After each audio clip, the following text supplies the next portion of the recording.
Hey guys, in this video I'll show you how to connect a Facebook ad to Looker Studio. Now this is the Looker Studio dashboard, and for me what you want to do is click on create and then click on data source. Now from here, okay, you can scroll down and look for Facebook ads or just type it in, and what we're going to be looking for is one by Supermetrics, okay? As you can see, it actually shows up, or you can type it out if it doesn't show up for you.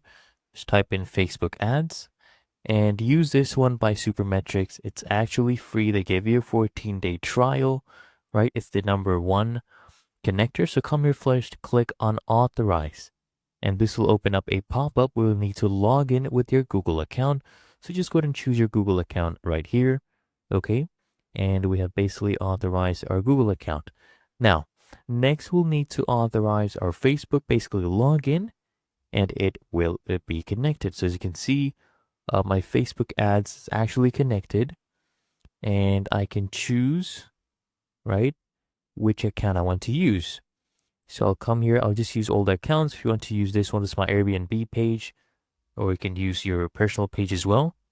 Okay, just choose your conversion windows, for example, 28-day clicks, report time. So you can just choose all of this and start setting up your ads and connecting them, bringing in your data sets and using them for the reports. Okay, really that easy and simple.